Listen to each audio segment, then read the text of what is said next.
Depuis mes débuts en FPV, une idée me trotte dans la tête. Voler plus loin. Explorer des endroits que peu de drones atteignent et ressentir cette sensation unique d'être seul face à l'immensité. Pendant des semaines, j'ai assemblé ce drone 7 pouces, pièce par pièce, moteur, contrôleur de vol, antenne, chaque détail est pensé pour aller loin et tenir longtemps. Aujourd'hui, c'est le grand jour. C'est le moment où je vais vraiment tester ce que ce drone a dans le ventre et tester mes limites à moi aussi. Je suis au pied de la montagne Sainte-Victoire, un endroit chargé d'histoire, de beauté et de défis pour mon tout premier vol en long range. L'objectif de la mission est clair, aller loin avec fluidité et fiabilité. J'ai tout préparé. Le GPS est là, les batteries sont pleines, la météo est parfaite, et pourtant, au fond, je sais qu'en long range, rien n'est jamais garanti. C'est binaire. Soit ton drone revient, soit il ne revient pas. Est-ce que je vais réussir à repousser mes limites? Ou est-ce que ce drone terminera perdu quelque part? C'est maintenant que tout commence. Dans cette vidéo, je vous partage non seulement le test du drone long range en 7 pouces que j'ai monté spécialement pour ce genre de vol, mais aussi vous partager mon expérience pour que vous puissiez voler loin, en sécurité et avec les meilleurs composants possibles. Ce vol, c'est pas une simple session comme les autres. C'est le résultat d'une idée, d'un projet pensé et construit avec soin. C'est le fruit de plusieurs semaines de préparation, de montage, de tests, des jours passés à peaufiner chaque détail, à monter, démonter, tester, ajuster, à réfléchir à ce que je voulais vraiment créer. Grâce à la confiance de Wolf Drone Shop, Timotor et Voltora, j'ai eu entre les mains des composants haut de gamme. L'objectif, construire un drone 7 pouces robuste, fiable et prêt à affronter des conditions loin d'être classiques. Ce build, il est pensé pour être un compagnon de route, un drone stable, fiable, puissant et précis. Ce genre de machine qui t'emmène loin et qui revient toujours avec des images incroyables. Pour ceux que ça intéresse vraiment, parlons de ce qui fait battre le cœur de ce drone. Tout d'abord, la base du drone. Partie essentielle à ne pas négliger, c'est la frame. Ici, l'épervier 7 de chez Wolf Drone Shop. Avec une structure à la fois légère et solide, elle tient très bien la route. Et sa conception est idéale pour encaisser les vibrations à haute vitesse. À l'intérieur, on retrouve un combo puissant. Un combo Stack ESC Pro 3 de chez Timotor qui peut accueillir du 3 à 8S. C'est un combo parfait pour un contrôle fiable et robuste, même en poussant les moteurs. Les moteurs, parlons-en justement. Timotor m'a envoyé leur fameux F90 en 1300 kV. C'est une vraie merveille. Ils offrent un compromis parfait entre puissance et efficacité avec un contrôle en bas de gaz très précis, avec une réactivité qui donne confiance même à 3 ou 4 km. Pour tenir la distance, côté énergie, je pars sur ces deux Lion 6S. La première, c'est la Voltora 4000 mAh. Elle est conçue spécialement pour les pilotes de drones FPV exigeants qui recherchent de la performance et elle est parfaite pour voler longtemps sans stress. Ainsi que la Lion 4200 mAh, créée conjointement entre Kaelion Energy et Wolf Drone Shop. J'ai d'ailleurs fait une review complète de cette batterie. Vous pouvez aller voir la vidéo juste ici, vous allez voir, elle est quand même impressionnante. Avec des Lions, on perd en légèreté, mais on gagne en sérénité, et ça, quand on veut partir loin, ça n'a pas de prix.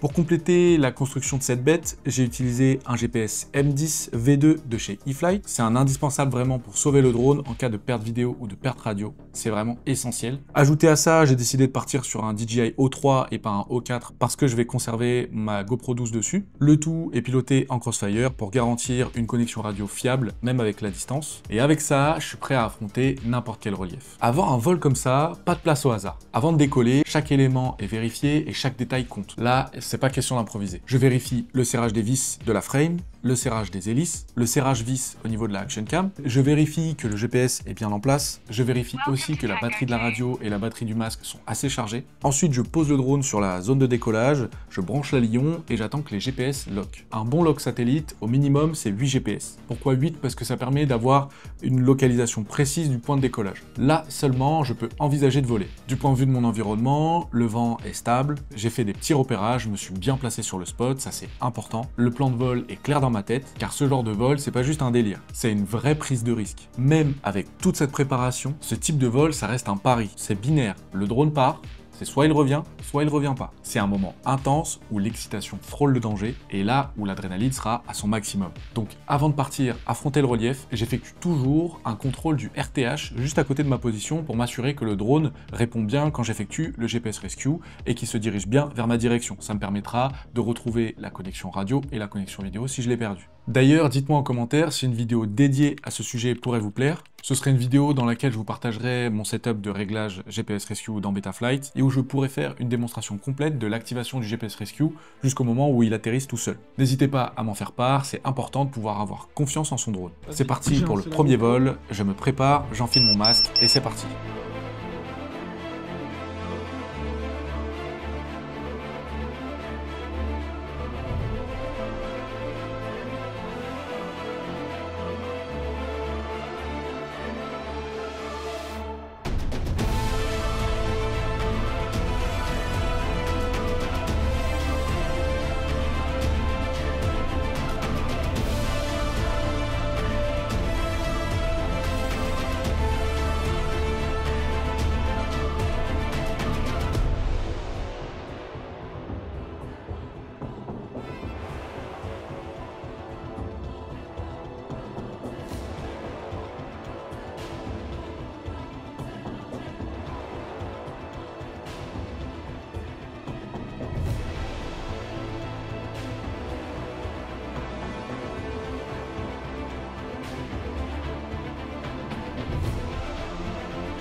Franchement, quel soulagement, tout s'est passé exactement comme prévu et c'était vraiment un moment magique. Honnêtement, ce build, il m'a bluffé. C'est un monstre de fiabilité, de plaisir et de précision. Le drone réagit super bien, même à plusieurs kilomètres. Pas de perte de signal, une stabilité de dingue dans les dives, malgré les conditions climatiques parce qu'il y avait un peu de vent en haut de la ligne de crête. J'ai eu très peu de vibrations dans mon retour au SD, avec une confiance qui s'est installée assez vite durant le vol. Être aussi haut et aussi loin, avec cette tension de si je crache le drone, je le perds, impossible de le récupérer. Niveau sensation, c'est particulier et c'est vraiment unique. Et pour un premier test en vol long range, c'est largement validé. Après le vol, les moteurs étaient froids, la tension de la Lion est restée très stable tout le long. J'ai pu voler environ une douzaine de minutes en enchaînant les lignes, donc c'est-à-dire une montée progressive le long de la ligne de crête ou le long de la falaise, et un dive très engagé, proche des éléments. Je suis vraiment content car c'est exactement ce que je recherchais avec ce drone. Le système vidéo avec le DJI 3 a largement fait l'affaire, il n'y a eu aucun souci à ce niveau-là. J'ai fait attention de ne pas passer derrière la ligne de crête et de briser ma ligne de vue pour être sûr d'avoir la connexion radio, c'est normal, parce que sinon le relief bloque complètement le signal radio et vidéo. C'est pour ça qu'il est important de savoir se placer sur un spot pour assurer une ligne de vue entre le point de décollage, du moins l'endroit d'où vous pilotez. Il faut que vous puissiez vous dire qu'avec votre œil, vous puissiez le voir, même s'il est trop loin et que vous ne le voyez pas. La radio et la vidéo fonctionnent comme ça. Si vous passez derrière le relief, c'est sûr que ça va bloquer et vous perdrez tout. Le GPS a loqué à certains moments plus de 20 GPS, donc j'étais vraiment serein de ce côté-là. Si je devais conclure ce débrief, ce drone est exactement ce que je recherchais pour faire du vol long range. Il est rassurant, puissant, léger, il peut m'emmener loin et voler longtemps. C'est l'équilibre entre puissance, fiabilité et sérénité. Il est très fun à piloter, vraiment, même avec des lions, donc un peu plus lourds qu'avec des lipos. Il reste quand même très maniable. J'ai utilisé des hélices tripales et des hélices bipales. En ce qui concerne les hélices bipales, j'ai moins consommé en termes de consommation ampérique. Avec les hélices tripales, j'avais plus d'accroches, mais je consommais un peu plus dédié à faire des rolls, des flips, etc., des power loops. Vraiment aucun problème avec ce drone, que ce soit avec des lions, ces lions qui sont ici, ou des lipos que j'ai pu tester, des lipos 2200 mAh, qui j'avais vraiment la sensation d'un drone 5 pouces. En ce qui concerne le drone en lui-même et en termes de conception vis-à-vis de la frame, j'ai eu très peu de vibrations en haut de la ligne de crête dans le DVR, donc c'est-à-dire sans stabilisation. Aux alentours de mon spot de décollage, j'avais aucune vibration, vraiment, donc je suppose que j'avais des vibrations à cause du vent. J'ai ressenti vraiment une conception soignée et intelligente, donc rien à dire de ce côté-là, et hâte de voir jusqu'où ce drone va pouvoir m'emmener. J'aimerais te partager une checklist avant de partir en vol long range. Il y a quelques trucs indispensables que je vérifie toujours avant de voler. Ça prend 2 minutes, mais ça peut vraiment sauver ton drone ou éviter des gros problèmes. Donc n'hésite pas à prendre des notes. Je vérifie en premier l'état global du drone, que les vis sont bien serrées, que les hélices sont bien serrées aussi et qu'elles sont en bon état. Je vérifie aussi qu'il n'y ait aucun câble qui traîne ou les straps lipo qui pourraient se prendre dans les hélices. Ensuite, je regarde la puissance de ma radio. Je veux m'assurer absolument que ma radio soit en 500 mW ou plus. C'est 500 mW minimum, même si l'idéal c'est 1 watt. Donc pour ça, je vais dans les réglages de ma radio et je vérifie que c'est bien 500 mW ou plus. Je m'assure aussi que je suis à la puissance maximale maximale dans les goggles et qu'on est maximum 2 à voler. Comme ça, on peut avoir un channel d'écart entre le channel 1 et le channel 3. Ça permet de ne pas avoir de problème quand on branche, quand on débranche la Lion ou la lipo de coupure. Donc voilà, je suis à la puissance maximum et on est 2 maximum à voler. Surtout, l'important, c'est d'avoir un channel d'écart. Donc la personne se met en channel 1 et l'autre personne se met en channel 3. Personne en channel 2. En ce qui concerne la batterie, je m'assure qu'elle soit chargée à 100% et je vérifie son état général pour qu'elle soit quand même en bon état. Lors de mon arrivée sur le spot et du premier vol que j'effectue les tests, avant de décoller, je m'assure d'avoir assez de GPS pour que le GPS Rescue soit actif en cas de besoin et j'effectue aussi à côté du point de décollage un petit RTH rapide pour contrôler que tout fonctionne bien. Pour continuer, je planifie la zone de vol, je fais un petit plan de vol dans ma tête assez rapidement pour savoir où sont les obstacles, où est-ce que je dois passer, etc. Et important aussi, ça faut vraiment le faire et le configurer dans son OSD, c'est de cocher la petite flèche pour la direction du point de décollage parce que quand vous partez loin, vous vous retournez et vous êtes face à rien. C'est-à-dire que tout se ressemble et vous ne savez plus d'où vous avez décollé. Donc c'est très important de l'avoir configuré et de le mettre d'une façon à le voir assez rapidement dans l'OSD. Moi je le mets plus haut, juste au-dessus de la croix, donc comme ça je sais tout de suite dans quelle direction est-ce que je dois revenir. Je contrôle aussi les conditions climatiques, je fais attention à la météo, je m'assure que les conditions sont quand même assez bonnes, pas trop de vent fort, pas de perturbations, pas de pluie et des changements imprévus de météo. Surtout, tout au long de ce processus, je reste concentré et calme. Pas de précipitation, le long range, c'est de la rigueur et du contrôle. Chaque détail compte. Et pour finir, surtout, je respecte la nature, les gens et les règles de vol. On est là pour explorer, pas pour déranger. Alors, ne dérange pas les autres si tu veux pas qu'on te dérange.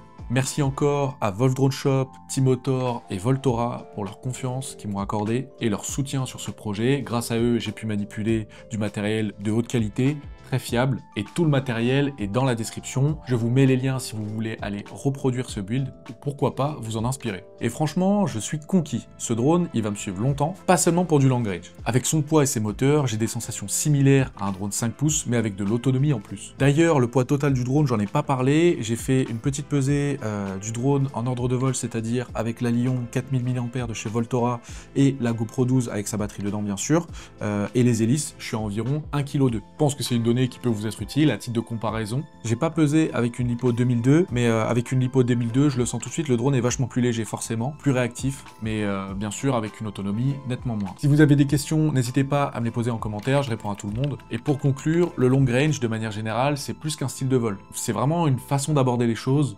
On observe, on se prépare, on se place, on explore et on partage. Et c'est vraiment ce que j'ai envie de partager avec vous via cette chaîne. Donc si t'as aimé cette vidéo, pense à liker, à t'abonner et à activer la cloche. Merci beaucoup, ça aide vraiment à développer la chaîne. On a dépassé les 5000 abonnés, c'est vraiment incroyable. Je prépare d'ores et déjà un nouveau build pour aller encore plus loin ou encore plus haut. Merci beaucoup d'avoir regardé cette vidéo. On se retrouve bientôt pour de nouvelles aventures. C'était Alexandrone, on vole ensemble. Ciao!